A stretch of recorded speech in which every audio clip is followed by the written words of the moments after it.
Hey everyone, it's Eric and Roy, and today we have another Hatchet Cast Shop Talk episode. And today we're going to be talking about ACOGs. Are ACOGs dead? Are they still a thing? So we're going to jump right into this conversation, and it's going to be pretty raw. I'm just going to say that right now. Go ahead and take it away, Roy. Yeah, so real quick before we get started on that, Eric, I just want to give a shout out to our supporters. First off, I want to thank Wiseman Company.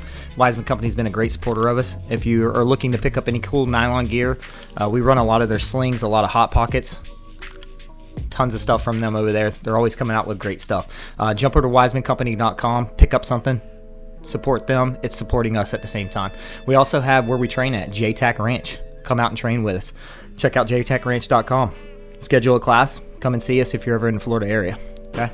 Also, you can jump over to gunandammoshop.com and pick up some accessories, any kind of gun stuff that you're looking for.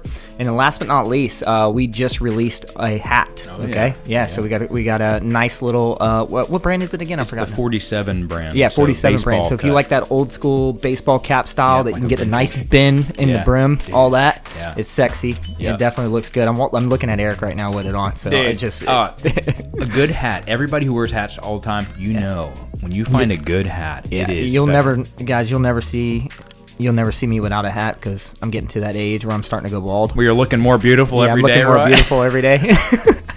So you will definitely see me wearing a Wiseman Company hat or a Barrel Hatchet hat, and that Barrel Hatchet hat is where it's at. So jump down in the description. You'll find the link for that. And guys, you know what? It gives us a couple bucks. Yeah, and it helps us to keep doing. It really helps us keep this going, and it's really one of the best ways to support us right now. We don't have an income coming in, so that is our income. Everything is out of our personal pockets. Yep. So jump over there, pick up a hat, do us a favor. We would really appreciate it. We want to give something back to you by you supporting us. Mm-hmm. So. Yep. Well, we're going to jump right into this conversation, and there's all kinds of different types of ACOGs, right? You got 1X, 2X. You got the micro ACOGs, 1.5, 2X, 3X, 3.5s, and then you got the good old classic 4X. Yeah, and we're talking above that. Yeah, well, we're talking about the 4X today. We're gonna focus in on that 4X, the good old fashion. Shout out to the Marine Corps brothers. I mean, crown eating. ACOG. We love y'all. We do love you. We do. Zach, you're my friend. Yeah. Speaking of Marines and the Army, the model that they picked up was a TA-31, which had the chevron, right? Really simple. Yep. I know in the very beginning of the Global War on Terror, they had an older model that had more of a crosshair style reticle. Without the fiber optic and tritium in it. So what some of the benefits, when ACOG first kind of got released, it was the heat. It was like everybody would try to get it. I mean, SEALs are running it. Oh yeah. I mean, you got guys that are running, irons. Yeah. And now all of a sudden we got ACOGs. What magnification? What's magnification? That? You can PID targets. Sniper. And the simplicity of it. Yeah. With the way it has been calculated for ballistically wise goes, with that chevron. As far as understand, it's very easy to understand. It is. I remember actually when I was going through my training pipeline, in our actual curriculum, we had ACOGs in our curriculum teaching us that as an accessory and a capability that we had to understand. That's awesome. When I first started my journey into training, one of the first classes I went into, I really was not prepared. But then going into my second class, I was like, man, I need to find a solid optic. Yeah. And I bought an ACOG. Started rocking that ACOG for several years. I ran the same optic in the same rifle for 3 years. Yeah, it's a tank. It's just a tank. The one that I have, and I still have it to this day, is one of the issued ones with a Bible verse on it, which was really cool. Old school. Dang. So, which is cool. I wish they were still doing that. I know, man. It gives you that warm and fuzzy feeling. Yeah, it does. It makes you feel comfortable. It makes you. It just knows hey, this company has some sort of moral compass that they stand upon, and they're proudly putting on the product. I didn't spend any time overseas or anything like that. I'm just a civilian that likes to shoot and train, and get as much information. I like to download as much information as I possibly can. Yeah. But you're sitting there and you look down at that optic and you just see, you see that Bible verse. Yeah. And it's just awesome. It's just cool, man. Yeah, it's just cool. It's one of my favorite things. I think, one of the things that really made the ACOG iconic And I think there's a lot of hate on the ACOG right now. And I think that reason is, it just, a lot of people felt like it was outdated, right? Yeah, I mean, so, you have to remember the history of that. Like, where did the ACOG really launch? Why did it become the most popular optic? Exactly. In not just the military, but in the community? I mean, one, it was rugged. Yep. Two, it has so many hours of actual two-way range combat experience in terms of time behind it and actual testimonials. Guys, you're taking a regular guy and making him a marksman. You really are. And it's an easy reticle to understand with many different options. Yep. Tritium, no battery needed. Yep. You know what I'm saying? You have to worry about that. The one that I have, it was used when I picked it up. Yeah. And it was well used. Oh yeah. And you've been behind it. That thing is freaking ancient. I think the Smithsonian called and wanted it back. The entire fiber across the top has all kinds of cracks in it, and it's still rocking. It's still bright as ever. It's definitely probably past its tritium / fiber lifespan, is whatever that number is that Trijicon has. Yeah. I don't know what it is. I haven't ever looked it up. Forever. But, forever. It's nuclear or something like that. I don't know what kind of magic dust they put on it, but the thing is still I think Chris rocking. farted on every single one. Yeah, it still holds 0. Yeah. I mean, just as of recently playing around, out here preparing for this episode here, we bounced that thing around from gun to gun to gun, and it just keeps on rocking. So I mean, ruggedness, simplicity, no battery, and when I say rugged, I mean rugged. For power. I mean, even if I go on an LPVO, I'm usually not cranking it all the way. I'm usually cranking up to 3, 4. No, we talked about it before in the LPVO video where I said you asked me where I run my LPVO on most of the time. I'm running on 4X. Yeah, it's very seldom that I go above that. Yeah. Unless I'm trying to do some more DMR work. Yeah. With it. Yeah. For the most part, it sits around that 4X is what it does. So, I mean, the ACOG being a 4X, it gets a lot of hate for eye relief, but there's some fixes for that. That kind of helps you out. Yes, you still have a close eye relief, but you don't necessarily now, with some companies out there that have aided in getting that optic back further. Yeah. You can extend your stock. You don't have to have that nose to charging handle. Yeah.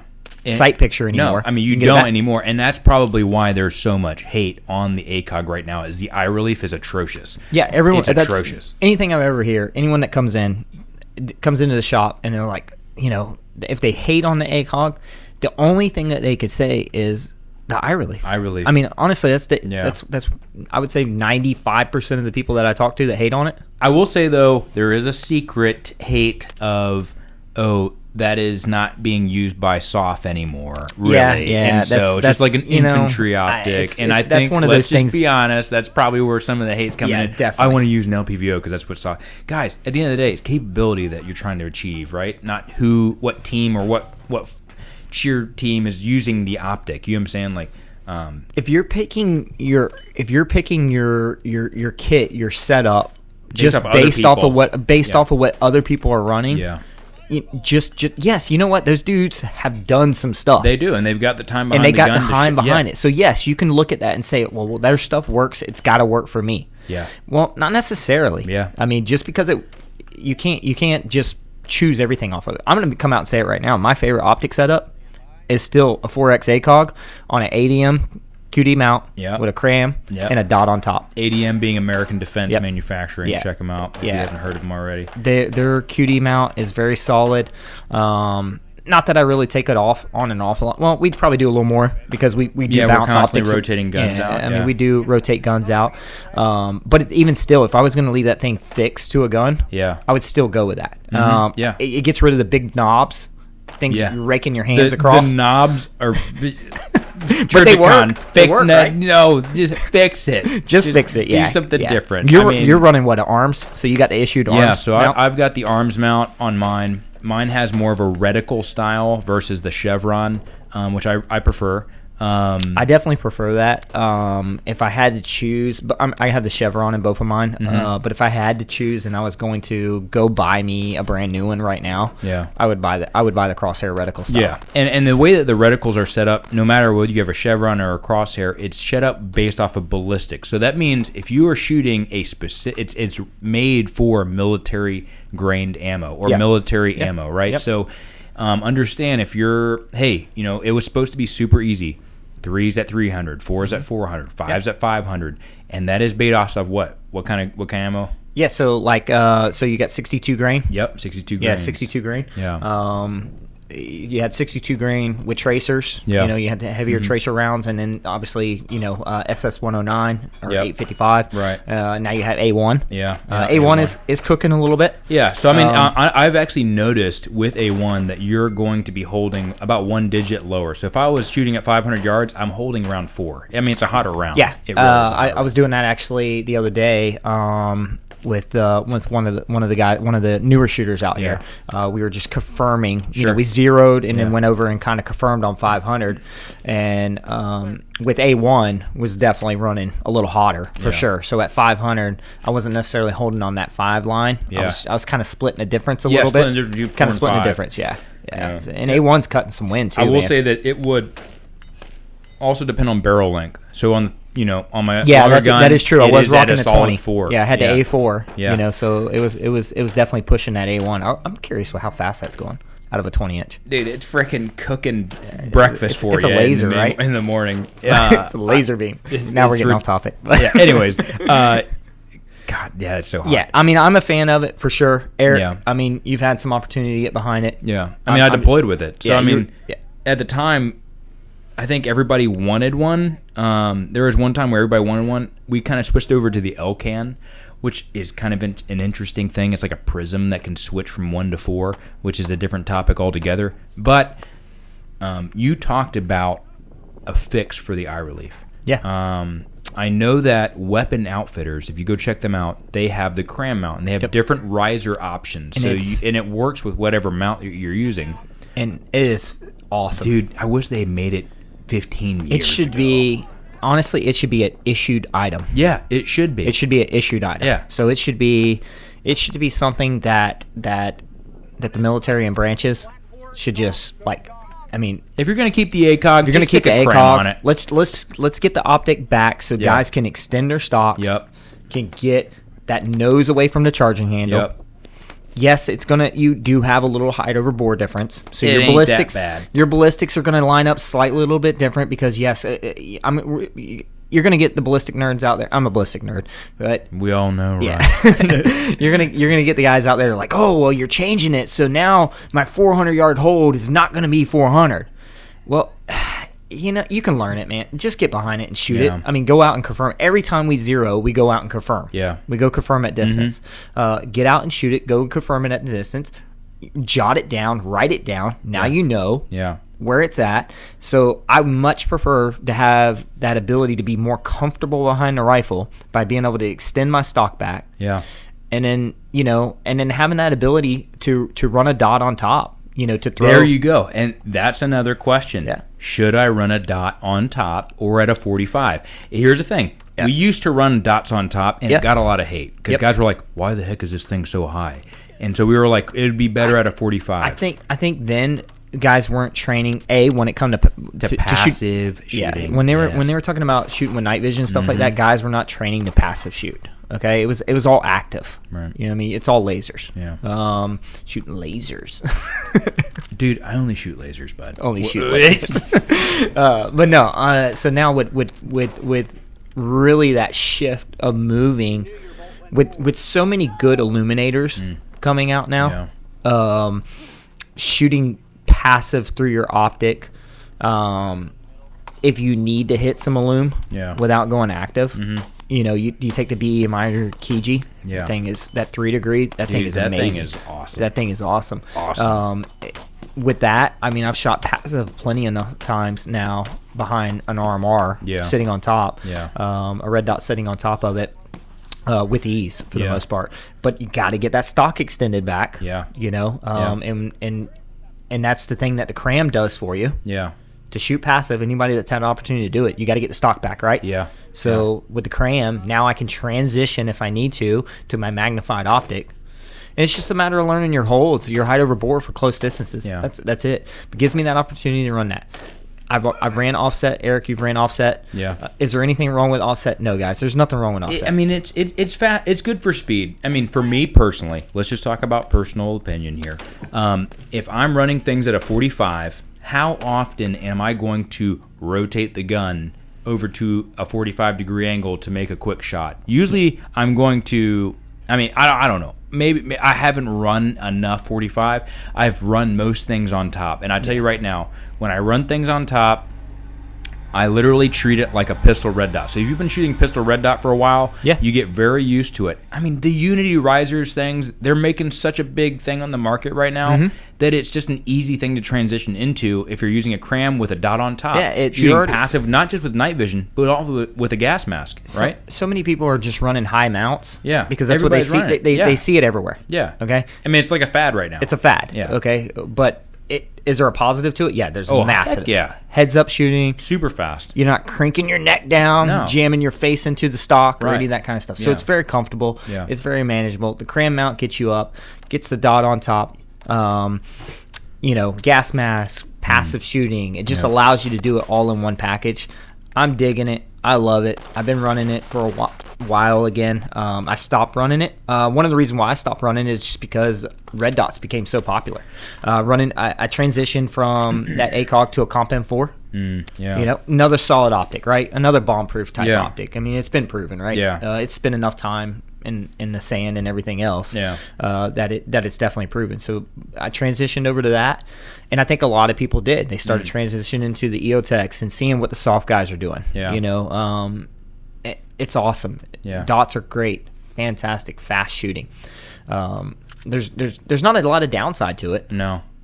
So. I mean, I think that the one thing that to kind of clear the air about this channel, and something that I feel like I personally notice about the community, Roy and I are not here to dictate what you buy. No, please, not whatsoever. Do not. That's not what we're here to do. Take our we're opinion just like as gospel and say this is what you need to buy and this is what is best.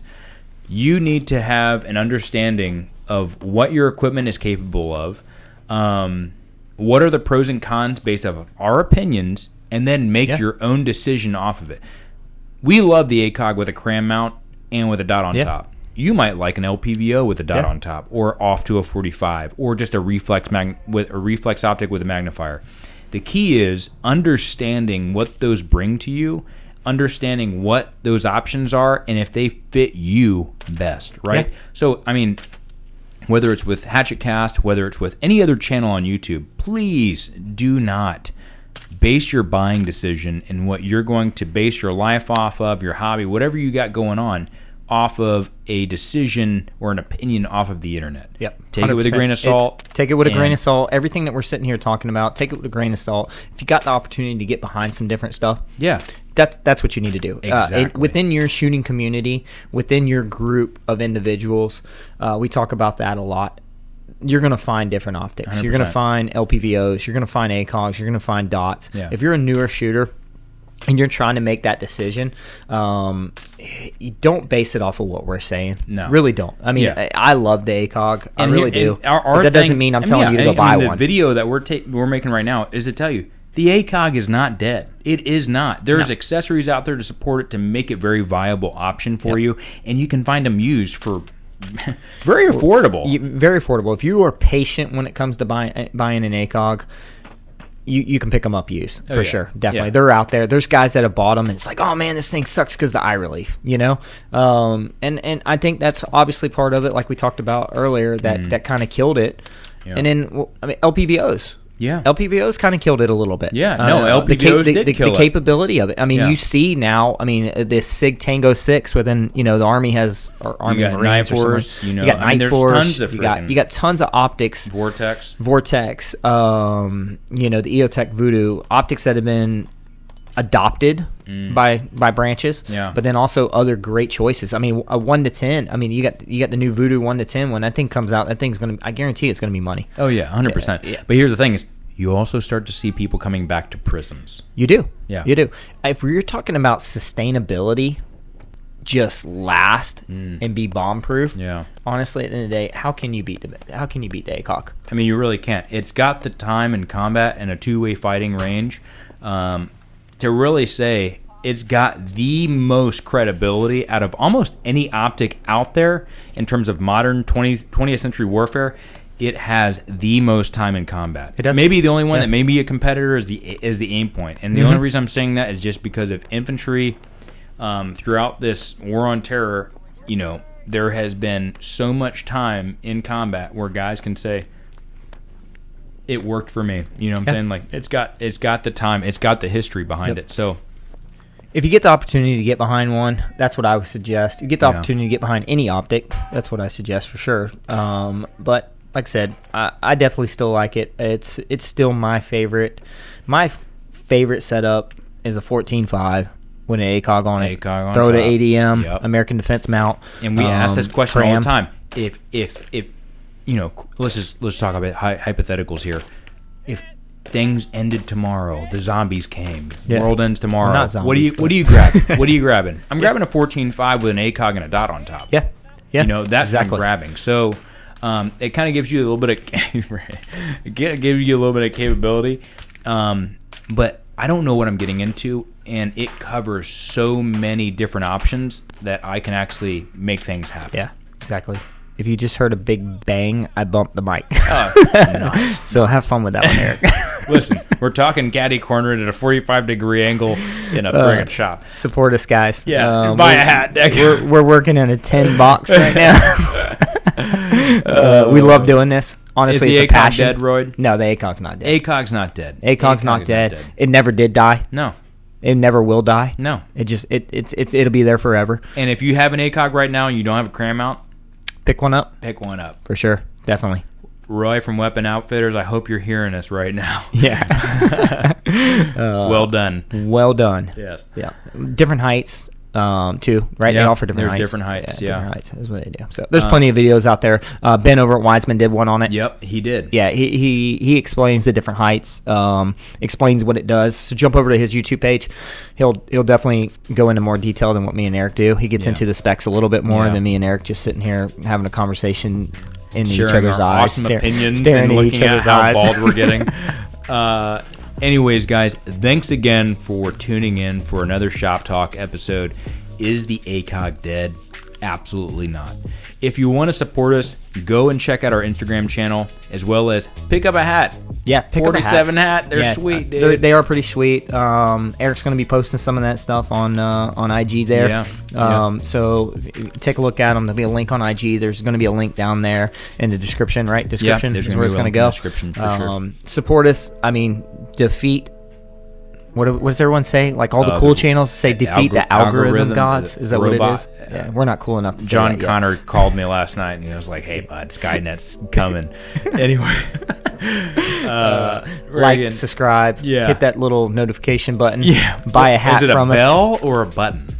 I don't know. Friggin' just hit something. Freaking cheese and rice. Friggin' share that. Hey, if you're getting something out of the channel, share it. Check out our other videos as well as go to Instagram. We post any behind-the-scenes things or up-to-date information about upcoming episodes is on Instagram. So, we really appreciate your support. Yeah, Roy. It's been great, guys. We're really enjoying it.